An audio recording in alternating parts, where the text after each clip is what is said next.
morning. It's 8 minutes after 10 on a Friday morning, and you're listening to KHTS 98.1 AM 1220, your hometown station. And it is time for the Real Estate Fix with me, your host, Rich Sherman, where we talk about all things real estate, all sorts of stuff that I see in my practice. I'm a realtor for over 30 years here in the Santa Clarita Valley, and I've kind of seen and done it all, although I never like to say that because anytime you've seen and done it all, something else comes up, which is what keeps it interesting. But I specialize in helping people get out of trouble, fixing their problems, sorting out their stuff. We do most of it for free. We do a lot of foreclosure defense and things like that for free, and a lot of issues that other come up in real estate, all kinds of crazy stuff that we get involved with. And from time to time, I run across some stuff that I like to share with you guys because it's kind of crazy, and we're going to go over some of this stuff today. So today we're going to be talking about foreclosure rescue scams. Because of the condition of the market, we're going to talk about that. We're going to do a little market wrap-up today, and we're going to hear some more market update stuff. But because of the state of the market, we're in our area, the price has gone up about 25% on average, 27%, 28% in some parts, but about 25% on average. Because of that, a lot of people have equity, and that makes it even more ripe for foreclosure scams as the market has gone a little south, and it's going to get worse. So affordability is the key. We're going to talk about that. We're going to talk about rescue scams today because I've seen a couple that I would put together a whole list, and it didn't take long of stuff that we've seen, kind of warn you about and kind of how to defend yourself from and stuff like that. So we're going to talk about that today, but let's get into this. We're also going to talk about one last thing. We're going to talk about a client of mine, time permitting, on some of the stuff she's gone through. We're going to talk about Amanda's story because I think it's emblematic of some of the stuff you're seeing in the market right now. So if you're in trouble right now, it's a little more dangerous than years past because you probably have equity in your house, which you didn't have in years past, and unfortunately that makes you more of a target. But before we get into that, let's talk about the market. More of the same for those of you guys who listen to the show. I don't have anything earth-shattering to report today, although I do have the MLS numbers from September 2023. This is just last month, and I want to go over with you guys for the Santa Clarita Valley and the San Fernando Valley. And unfortunately, it's more of the same. The key word is affordability, affordability, affordability. Prices and interest rates are not supposed to both go up at the same time. When we get this sort of economic tornado that allows for that sort of condition to occur, it's bad. And that's where we're at to now. It's the same thing, something very similar happened in 2007 and 8, and it caused the crash of 2008. I'm telling you, this market right now feels a lot to me, as somebody who's been through a lot of these markets.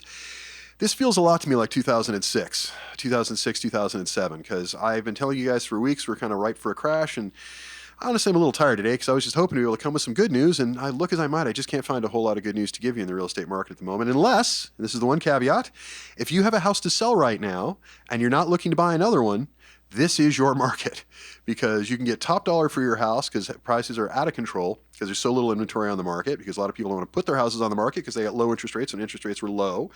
But then buyers are also depressed as well. There are fewer buyers on the market because the interest rates are so high. So with that in mind, there's low inventory and high interest rates and prices are still going up a bit. Let's talk about the Santa Clarita and San Fernando valleys. This is the data directly from the MLS, from the Board of Realtors, of which I'm a proud member for over 30 years, from the Southland Regional Association. The median sales price in Santa Clarita for a residential property in September of 2023 is up 9% year over year to $805. Now, that's a bit of a misnomer because we had a couple of very large properties, a couple of multi-million dollar properties sell in a market that's not seeing a lot of sales at the moment. So it is a little bit artificially inflated, but it is still up a little bit year over year right now. Now, I think prices are going to come down, if not by the end of the year, although I think it's still going to start by the end of the year, certainly first, second quarter of next year as the interest rate remains high. Anyway, the single-family median home price in Santa Clarita is $865,000. That's up 9%. Granted, that's a little distorted. Condominium median sales price is $575,000, also up several percentage points. Again, not a whole lot out there, but these are the big numbers. In September, there were only 249 new listings that came on the market. That's a decrease of 7% year over year. So September 2022, we had 7% more listings. That doesn't sound like a lot, but when there are only 249, 7's a fairly large number. 7% that is. As far as active listings, there are 390, which is down 44% year over year. This is what I've been telling you guys. The entire real estate market has deflated to the tune, this is volume, the amount of properties being bought and sold, to 35 to 40%. So if you know anybody in real estate, if they're a realtor, lender, escrow, title, whatever, buy them a cup of coffee, give them a hug, because the entire industry is hurting. It's all because of the Fed, because they're looking to our industry to largely crush inflation. So yeah, down 44%, only 390 new listings. As far as pending sales, another huge number, 138 pending sales. That's it. The entire Santa Clarita Valley, 350, almost 400,000 people if you count the outlying areas. And we had 138 pending sales in September, and that is down 39% year over year compared to September of 2022. Oh boy. Going on, 204 closed sales in the month of September. That's down 19%. Year-to-date dollar sales volume has been 1.56 billion, which sounds like a lot until you realize that is down 30% from this time last year. So yeah, a lot of pain in the real estate market still to be endured because interest rates are now over, according to bankrate.com, we're now starting to see interest rates of over 8%, and that's if they're not over 8% for you now, for the lender you talk to now, they will be shortly, because they are continuing to go up. So thank you, Federal Reserve, for that. So those are the numbers for Santa Clarita Valley. September numbers for the San Fernando Valley, very similar. I'm going to whip through these kind of quick. Median sales price for a home in the San Fernando Valley is up 5% year over year to $918,000, about $118,000 more than the Santa Clarita Valley. The median sales price for a single-family home specifically, that Freemer numbers for homes and condos, single-family home, $998 in the San Fernando Valley versus $865 in the Santa Clarita Valley. Again, San Fernando Valley is much larger. As far as new listings, there are 847 new listings in the San Fernando Valley, which is up 20% down 20% year over year. It'd be nice if it was up, wouldn't it? Maybe I'm just wishful thinking on my part. Anyway, down 20% amount of new listings. 1,485 active listings, which is down 39% compared to our down 44% on the available properties. 425 pending sales in the month of September, which is down 36% compared to our Santa Clarita Valley, down 39%. 616 new closed sales in the San Fernando Valley, which is down 24% year over year. And year-to-date sales volume for the San Fernando Valley, $6.79 billion, which is down 29%. Look, the numbers are all well and good. I'm happy to quote them for you, and it's great that the board provides them like this because they're very valuable notes, good information. But the reality is this. Prices are still going up a little bit, not much, but a little bit. They are softening in a lot of areas. This is in Los Angeles, Southern California area. In other areas of the country, the prices are falling. Places like Boise, Idaho, San Francisco is starting to see some price adjustments, some pretty major ones. South Carolina, all over the place, they're dropping. But I've been reading about prices falling everywhere, and that is the Fed's goal. The Fed is raising the interest rate. Now, remember, the Fed doesn't have a direct impact on the mortgage interest rate, but when the Fed raises the prime fund's borrowing rate, how the stock market reacts depends on how the market's feeling. And if the money runs out of the stock market and into the bond market, rates will fall. If money stays in the stock market and stays out of the bond markets, then rates will go up. That's not a one-to-one correlation either, but the bottom line here is this. The federal government is raising interest rates because they wish to crush inflation, and they're going to continue raising interest rates until they do. And as I've been saying, really, since I started the show 7 months ago, when the Fed says they're looking to crush inflation, what they're talking about is housing prices. Housing prices are not the major thing in the economy, but they're one of the most largest things in the economy, the one that affect people the most. So when you talk about housing as a component of the economy, it is the largest single component, housing prices being a large component of that. And that's what they're looking to crush. So the reason that that's important is there's just an inflation report that came out Wednesday of this week that kind of tells us the story. So the story is this. After a month, another discouraging inflation report. Another month, another discouraging inflation report. The main takeaway on Wednesday when the Labor Department announced the inflation figures for September, prices rose 0.4% from August to September. Inflation's still going up. While the annual consumer inflation remained untouched in August's 3.7% rate, core prices, which exclude food and energy cost and shelter costs, all rose in the month. With inflation still off the 2% target goal, I write this stuff and I can't read my own writing. With inflation still off the 2% target goal, the Federal Reserve has some work ahead, and with rates are already at a 22-year high, that could mean more pain to come for borrowers. Everything's getting more expensive. Milk isn't more expensive. If milk wasn't more expensive because of the inflationary pressures that brought it up, credit's become much more expensive. So we're in this horrible, horrible vortex where we're raising interest rates and prices are still going up. And that's very, very bad. That's bad for the economy. It's bad for overall. And most importantly, it will not last. It's going to go the other way. And the Fed doesn't seem like they're going to back down until they get inflation down to 2%, which it's still way off. So they're going to keep beating that same horse until that happens. So I've got a couple articles I want to go over with you here, just sort of highlight so you know what's going on, because this tells the story, this reinforces the story I'm telling you. Home prices have soared so much that 98% of the 100 biggest U.S. cities and metros are overvalued compared to relative historic levels. This is from Market Insider last week. Homes in 98% of the largest 100 U.S. housing markets sold well above their historical norms in August. Affordability remains strained as the supply of homes for sale stays low. And again, we talked about that. The chief reason that property is staying low, the amount of properties on the market are staying low, inventory is staying low, there are fewer houses to buy, fewer houses being sold, is because of the outrageously low interest rates people were able to get and refi into during the pandemic. I keep coming back to the same statistic week after week after week because this is the most staggering thing I've heard in largely most of my career, I think. 70%, according to Freddie Mac, or is it Fannie Mae? Fannie Mae. 70% of all houses in the United States that have mortgages, 70% of them have interest rates at or below 4%. An additional 15%, so now up to 85% of every single house that has a mortgage in the United States, 85% of them have interest rates at 5% or below. When the going rate is 8%, you can forget about the refi market. You can also forget about most people choosing to sell. People are selling now because they have to, or their life is dictated that they have to, not largely because they want to, because aren't that many people out there that are going to give up a 4% or even a 5% interest rate, let alone a 2 or 3% interest rate, to dive into an 8% interest rate. So no matter what it is, because the difference between a 3.5% interest rate and an 8% interest rate is, and I'm not kidding when I say this, about triple your mortgage payment. So if you got a 3.5% interest rate and your payment is $2,000 a month, well, your new payment would be $6,000. If it's 3, your new payment would be $9,000. I mean, nobody's going to do that. That's insane, not unless they have to. So anyway, an August analysis for Florida Atlantic University and Florida International University, research showed that the vast majority of metros are now considered overvalued based on historical price trends. In Cape Coral, the researchers listed the expected price for a typical home at this time should be $271,013. However, the average price that homes in the area are actually selling for hovers around $401,000. Roughly, not quite, but roughly double what they historically should be. Meanwhile, Fannie Mae data shows that the share of consumers who think now is a good time to buy a home dropped to an all-time low last month, which again shouldn't be a surprise given what we're talking about, the conditions we're talking about. Fannie Mae chief economist Doug Duncan said, mortgage rates persistently over 7% appear to be deepening the malaise consumers feel about the home purchase market. In fact, high mortgage rates surpass high home prices as the top reason why consumers think it's a bad time to buy a home. It's a survey first. In other words, people will put up with the high prices because they figure they're buying into a high price. It's a good investment. I mean, we're worth something for them, right? But they will not put up with the high interest rates. The interest rate rises, the interest rates as they are now, are doing the market far more damage than the house appreciation value that we're dealing with. So it's not the house price of the houses that's necessarily the problem, although it is part of the problem. It's the interest rates. It's the cost of funds that's killing us. And to that end, the housing market, so everyone wants to know how we fix this and what are we worried about next?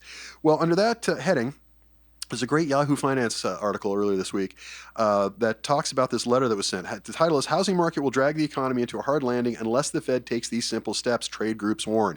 Now I'm going to talk about 3 separate trade groups: the National Association of Home Builders, the Mortgage Bankers Association, and the National Association of Realtors. You don't need to commit those to memory or anything. Just it is rare that all 3 of those trade unions are all swimming in the same direction. They often move in the same general direction because they're all in the real estate market, obviously, mostly in the real estate market.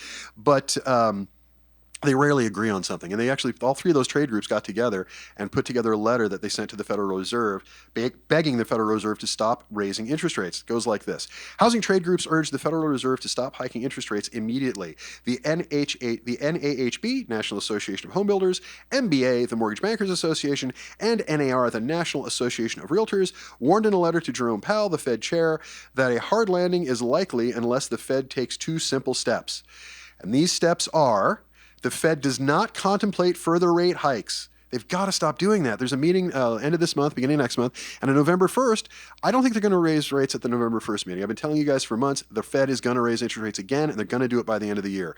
I don't think, since the interest rate has kind of gone on its own from the 7.5% to 8%, I don't think the Fed is going to raise their prime borrowing rate at the next meeting, at the October 31st, November 1st meeting, but they will at the one in December. So just look for that. I'm telling you, they're going to raise it again. And even if they don't, the market's kind of doing it on their own. The only reason the Fed would not raise interest rates again is if the market cools off that much in the next couple of months. And that would happen if, and only if, the interest rate continues to rise on its own. If it gets to 8.5, that ought to do it. But I would have thought 7 would have done it, and here we are. But because people are still buying. Anyway, so number 1 is the Fed has got to stop raising interest rates. They've got to stop contemplating raising interest rates. More rate hikes would pose broader risks and, according to this letter, heighten the likelihood and magnitude of a recession. And I could not agree more. The higher the interest rate it is, the more likely we're going into a recession. And I got bad news for you folks. We're already in a largely recession. We're in a wage recession now, and it's only going to get worse. Those things don't tend to sort themselves out. And while I hope the Fed knows what they're doing, while I hope they can find us this fabled soft landing they're talking about, I'm sorry, my faith in the Fed is just somewhat shaken, and I just don't think they're going to do it. I think it's going to be an awful mess. I think it's going to be a big mess. I think prices are going to start to drop very seriously in the second quarter of next year, if not before. And I think we're going to be looking at a disaster. It won't be as bad as 2008, but it's going to be on par with the late 1990s. And it's going to be a mess. We're going to see houses dropping. We're going to see the number of foreclosures skyrocket. It's going to be problematic. Anyway, number two on that list. So number one is the Fed has got to stop even talking about raising interest rates, let alone doing it. Number two is the Fed has got to stop selling off its mortgage-backed securities holdings until or unless the housing finance market is stabilized. And mortgage to treasury spreads have normalized. They've got to stop selling it off. The Fed has been reducing its balance sheet by rolling off and not reinvesting as much as $60 billion in treasury bonds, as much as $35 billion in mortgage-backed securities every month. And that's important because the Fed invests money into the market. That's how they stabilize the market. They are not putting as much money in the market right now.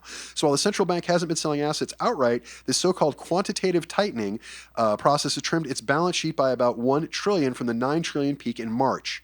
So they've taken $8 trillion off their balance sheet since March of 2022. So basically in a year and a half, the same time we've seen interest rates spiking, the same time we've started getting into trouble, they have also reduced what they have on their balance sheet to the tune of $8 trillion. That's $8 trillion of federal money that is not currently in the mortgage market helping to support it. That's not good. The trade groups pointed out that the housing activity accounts for an estimated 16% of the gross domestic product in the U.S., and an abrupt slowdown and new and existing home sales is likely to have a trickle-down effect through the broader economy if sales rebound doesn't happen soon. Let me put that in English for you. What that means is we are in a real estate recession. We already are. And not necessarily defined by the price of houses, because the pricing on the houses is still up and still going up a tiny bit, although, like I said, it is going to reverse course. We're in a recession because there's not as much business being done. There aren't as many houses being sold. So what that means is, think of the trickle down to that. What that means is fewer escrows happening. That means escrow officers aren't getting paid as much. Escrow companies aren't getting paid as much. Title reports aren't being done. That means title policies aren't being purchased. So title companies are hurting. Goodness knows realtors are. There aren't many houses being sold. Lenders are, because there aren't as many mortgages being taken out. And a lot of stuff that also underpins the real estate market, like refinances and stuff, are essentially over.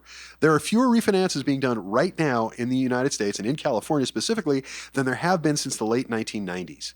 That is very, very bad news. So I don't know, maybe next week I'll come to you with good news, but this week it's all bad news. So I tell you what we're going to do, under the sort of heading of bad news, which is what I'm giving you today, I am sorry about that, is we're going to go to break, hear from some of our sponsors. When we come back, we're going to talk about foreclosure rescue scams, kind of the stuff I see in my office, how to avoid them, how to protect yourself, because if you are in trouble at the moment, you are a target. So let's hear from some of the sponsors. When we come back, more about foreclosure rescue scams. I'm your host, Rich Sherman, and you're listening to KHTS 98.1. Thanks. Welcome back, everybody. You reached the Real Estate Fix. I'm your host, Rich Sherman, on KHTS 98.1 FM, AM 1220, your hometown station.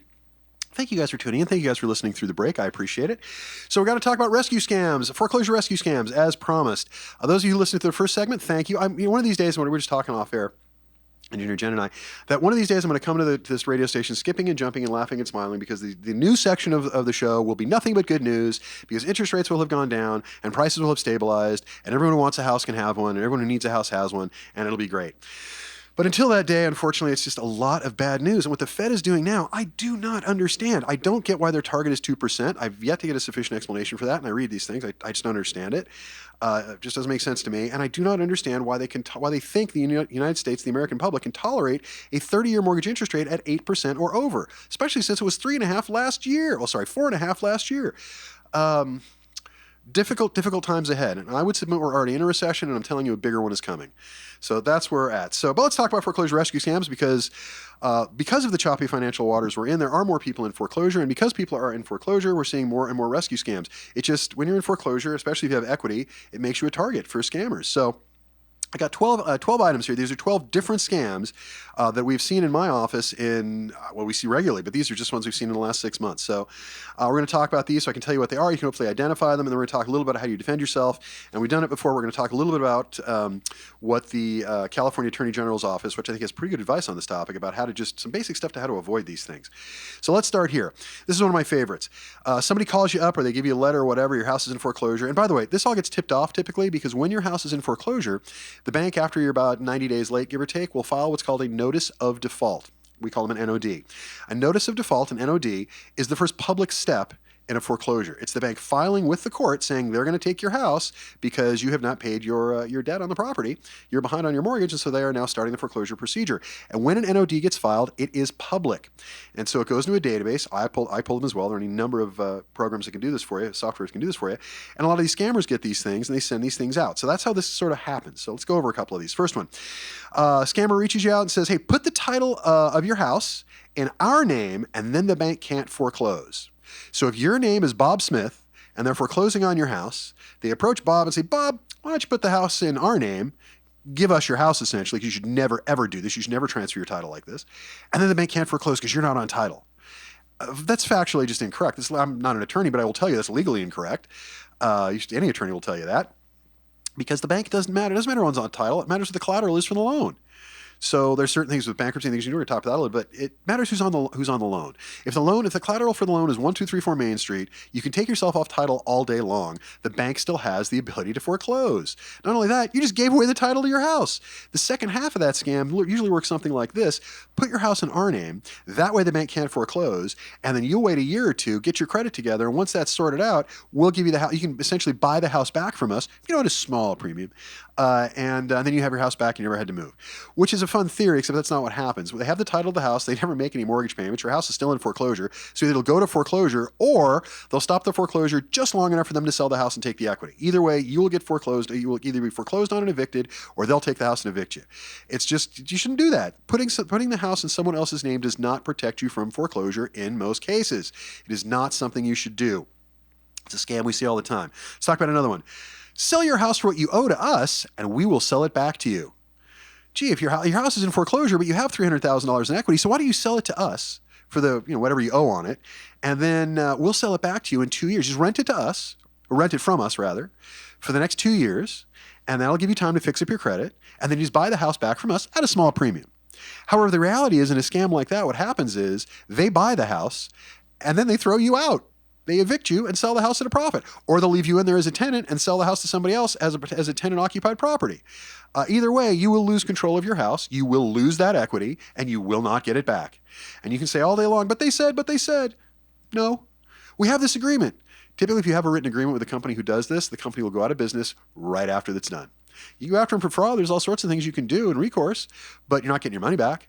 And again, you're still out of a house. You're in trouble to begin with. And that's really, I think, the most onerous thing about all these foreclosure scams. What these are people who prey on people who are already in trouble.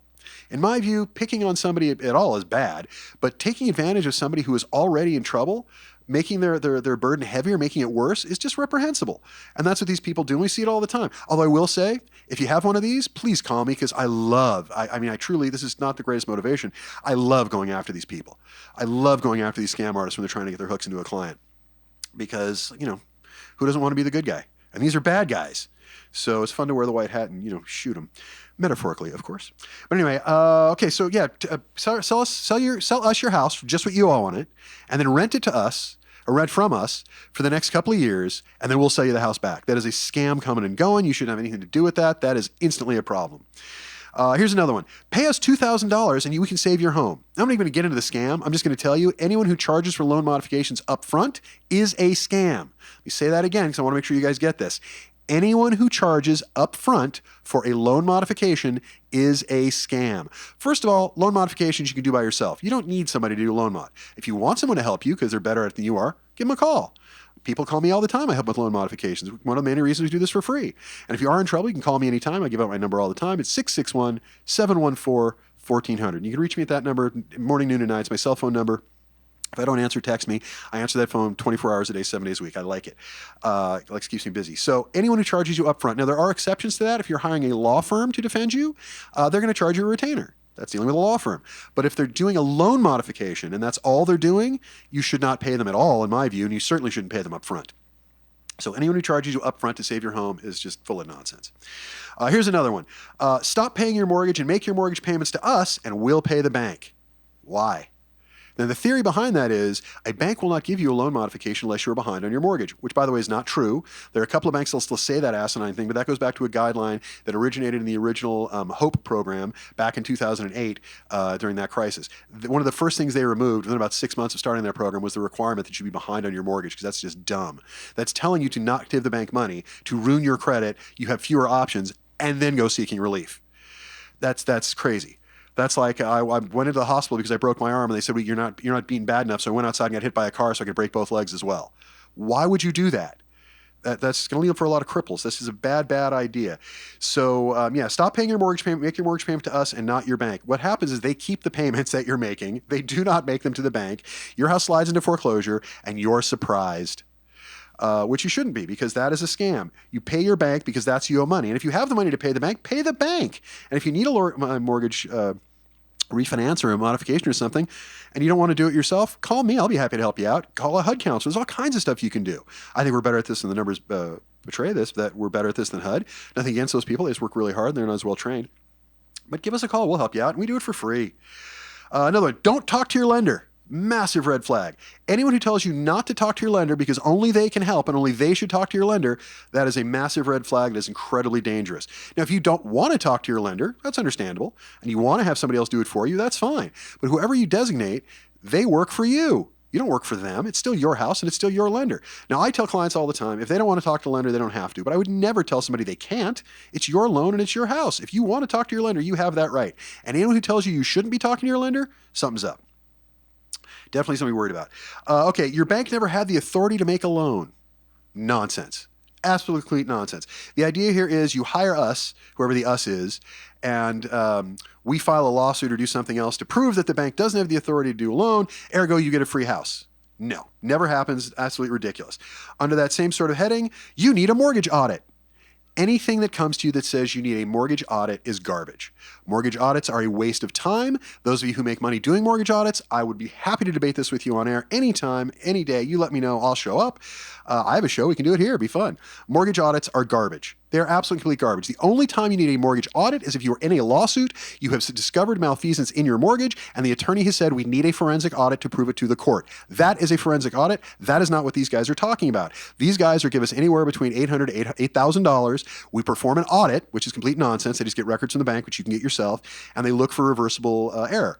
My office, we do the same thing. Whenever we have a client come in, the first thing we do is we request the data from the bank, going all the way back to the inception of the loan, and we look for reversible error. And occasionally you'll find something. And if you do, great. But I'm here to tell you, it's maybe 1%, 0.5% of the time. And even that, the reversible error isn't so reversible most of the time. So that's complete and utter nonsense. And again, something you can do yourself. I'll produce the note defense. Hire us because if the bank can't find the note, you get a free house. Garbage. Not true. No reason to hire somebody for that. Here's another good one. Add one of our bankruptcy clients to your title. And that way, that person's in bankruptcy, and you'll never meet this person or see that person, but the bankruptcy will protect you from foreclosure, which, believe it or not, is true. The only problem is you don't have somebody you do not know and have never met, usually, on your title. And it only provides very limited protection. And for those of you who are out there who are bankruptcy attorneys, you're thinking right now, I should say the following. That is also fraud, because it is. Putting somebody in bankruptcy on your title and then acting as if they are owner of the property in order to prevent the house from going to foreclosure is fraud. That is a fraudulent transfer, and any trustee or any judge is probably going to catch it. But it will buy you a little bit of time until they do. The problem is now you got somebody on your title who you do not know. So you can't sell, refinance, or do anything else because someone else is on your title. And guess what? You're likely going to have to pay them to get them off title. The couple of clients we've had stuck in scams like this, we had to find the person who was stuck on their title, who was already bankrupt, and we had to approach that person, and the easiest, cheapest way to get them off title was to pay them. Because the only other option is to have a very expensive lawsuit called quiet title action. So, or others. So yeah, don't do that. The popular myth, bankruptcy will wipe out your mortgage. Just file bankruptcy with this attorney and you'll no longer have a mortgage and you get a free house.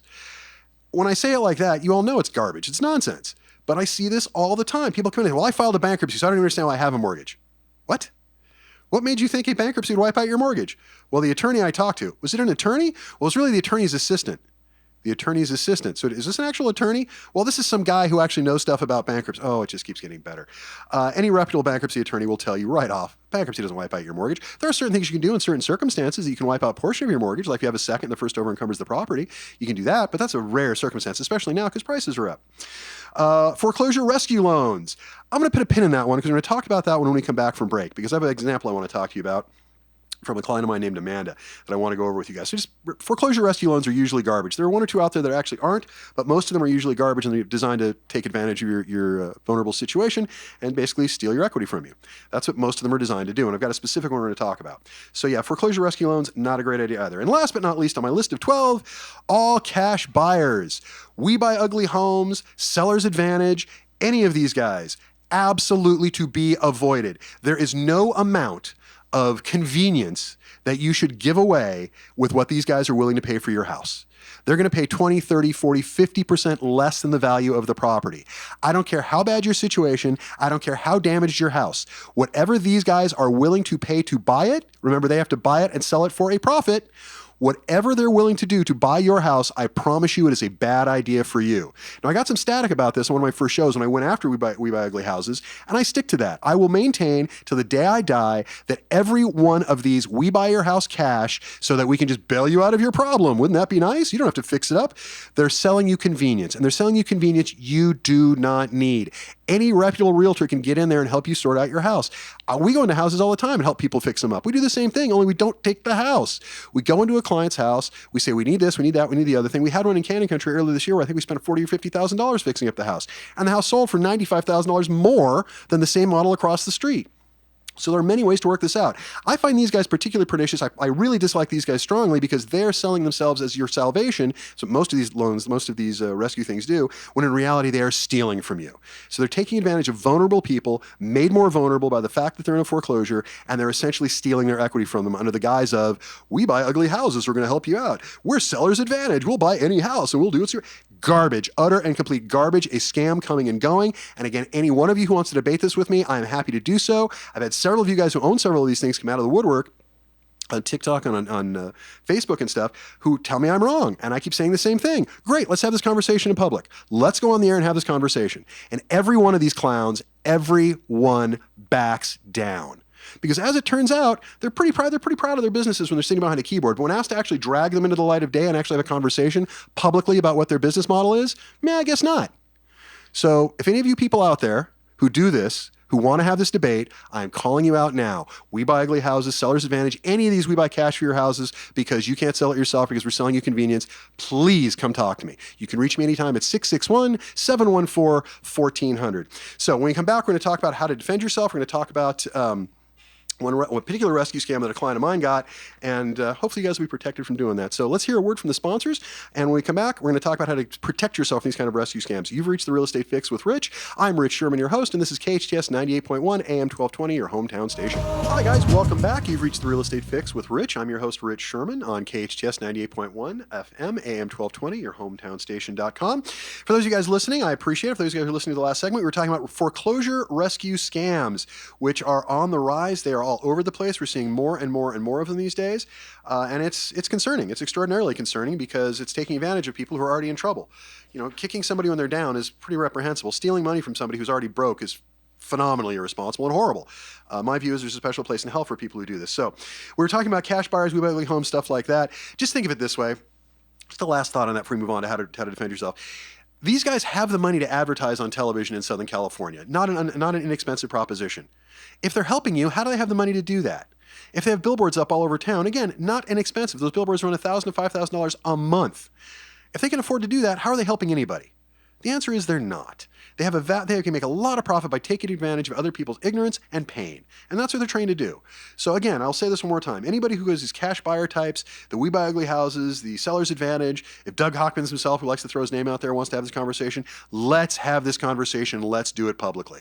Because maybe there's something about your business model I just don't know. Because to me, it looks horrendously corrupt. It looks like you're taking advantage of people who are already in trouble. You are, in fact, kicking people while they're down and feathering your nest while taking away from them. And I think that's wrong.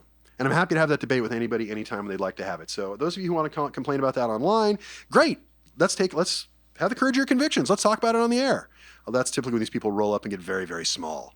So we'll see. Maybe we'll find one brave soul who decides to defend his business model. But until then, let's talk some more about other foreclosure rescue scams in general. So from the California Attorney General's office, which puts out some great stuff on this, however you feel about the government of the state of California, the Attorney General's office is a lot of hardworking people who are trying to keep people out of trouble and trying to do the right thing. And I think Rob Bonta has done a really good job in that office. And they put this out a little bit earlier this year, and I didn't even have to write my own. I was able to basically crib theirs. It's just basically done as do's and don'ts. This is really good advice.